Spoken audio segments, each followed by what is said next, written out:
Kannada super star Upendra ఆరోగ్యంపై social మీడియాలో గత 2 రోజులుగా అనేక ప్రచారాలు జరుగుతున్నాయి. ఆయన హాస్పిటల్కు వెళ్లడమే అందుకు కారణం. అభిమానులు ఈ విషయం తెలుసుకుని అసలు ఉపేంద్రకు ఏమైంది, ఆయన ఆరోగ్య పరిస్థితి ఇప్పుడు ఎలా ఉంది అంటూ ఆందోళన వ్యక్తం చేస్తూ ట్వీట్స్ వేశారు.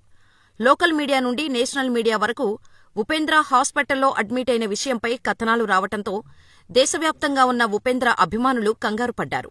ఈ సమాచారం ఉపేంద్ర దృష్టికి వెళ్లటంతో వెంటనే ఆయన తన ట్విట్టర్ ఖాతా ద్వారా స్పందించారు. దీంతో ఆందోళన చెందిన ఉపేంద్ర అభిమానులు కాస్త రిలాక్స్ అయ్యారు. భయాందోళనకు గురిచేసిన మీడియాపై విరుచుకుపడ్డారు. ఉపేంద్ర మాట్లాడుతూ, అందరికీ నమస్కారం.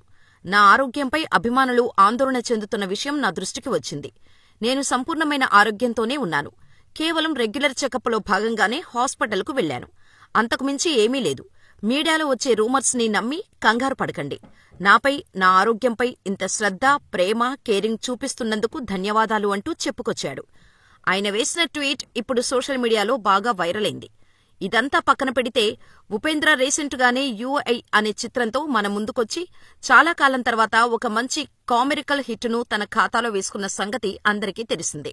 ఇప్పుడు ఆయన ప్రముఖ కన్నడ సూపర్ స్టార్ శివరాజ్ కుమార్తో కలిసి 45 అనే మల్టీస్టారర్ చిత్రం చేశాడు.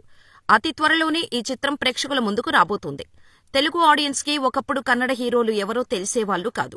అలాంటి రోజుల్లోనే ఉపేంద్ర మన తెలుగు ఫిల్మ్ ఇండస్ట్రీలో సెన్సేషన్ సృష్టించాడు. ఆ రోజుల్లో ఆయన హీరోగా నటించిన రా, ఉపేంద్ర వంటి చిత్రాలు కమర్షియల్ గా మన తెలుగు రాష్ట్రాల్లో సెన్సేషన్ సృష్టించాయి. ఈ చిత్రాల తర్వాత ఉపేంద్రకు మన తెలుగు ఆడియన్స్ లో స్టార్ హీరోలతో సమానమైన క్రేజ్ ఏర్పడింది ఆ రోజుల్లో. ఈ చిత్రాలకు సంబంధించిన సన్నివేశాలను నెటిజన్స్ సోషల్ మీడియాలో అప్లోడ్ చేస్తూ ఆ రోజుల్లోనే ఇంత అద్భుతంగా, అడ్వాన్స్ గా ఆలోచించి సినిమాలు ఎలా తీశావు అంటూ ఉపేంద్రను మెచ్చుకున్నారు. సోషల్ మీడియా వచ్చిన తర్వాత కన్నడ స్టార్ హీరోలు ఎవరు అనేది మనందరికీ ఇప్పుడు తెలిసింది. కానీ ఆ రోజుల్లో కన్నడ సినీ ఇండస్ట్రీ అంటే ఉపేంద్ర మాత్రమే.